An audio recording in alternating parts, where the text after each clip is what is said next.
mainly just because they're easier and they a lot less toxic things that you have to use, and they dry really quickly. But I love oils, how you can move them, but they take so long to dry. You've got to use a lot of toxic substances to clean your brushes. Have less of an impact on the environment, whatever I use. So I just try and use small quantities and less toxic variants. I like to use, I love using graphites. I like using pastels, but I haven't done a lot of pastel work so far. I like even using pencils and, like your watercolour pencils, things like that, and using pen in with your paints. That's always good to add detail. Alcohol inks, another thing that's pretty cool to use. This is just a little project for a friend. It's just going to be like a world tree. Sort of playing around with acrylic paint, but using water as a medium to make it look more watercolourish and a lot more pastel than what I usually do. So yeah, the tree represents my friend, and will be her little child.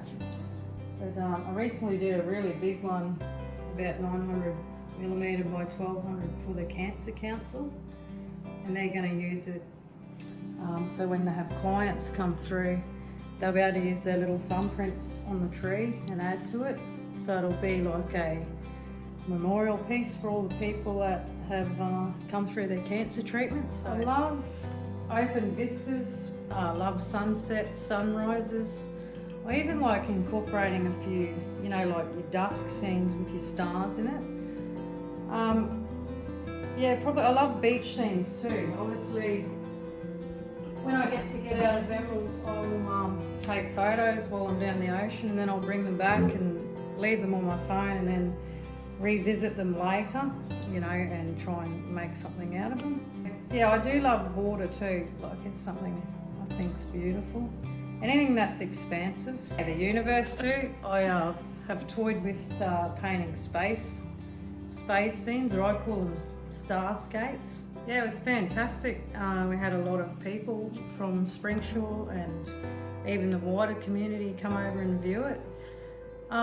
It was really lovely to get feedback on what people thought about my work. It was all very positive, so it gave me a bit of confidence to keep going. Knowing that people enjoyed it.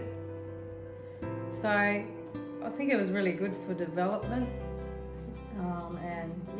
Basically just gaining more confidence to branch out there. I would just say go for it, just do it.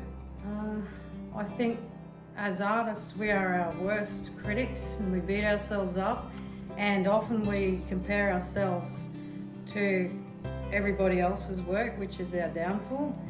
I think if you just stay unique and true to what you really love, I just say go for it and put yourself out there, because you will receive really good feedback and make great connections with other people in the art community, which is important.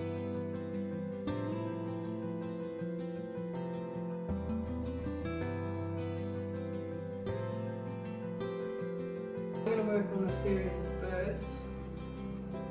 I do like all flora and fauna stuff, like I was saying to you. I don't mind doing an exhibition eventually, and then just donating money to a few wildlife places. Australia's got such a beautiful, diverse and unique ecosystem that I don't know, there's just so much inspiration there, and it's quite important that we try and conserve as much as we can. I have a little Facebook page. I do have a little YouTube channel I've set up, and a online artist portfolio on cravado.com. Natasha Stanton.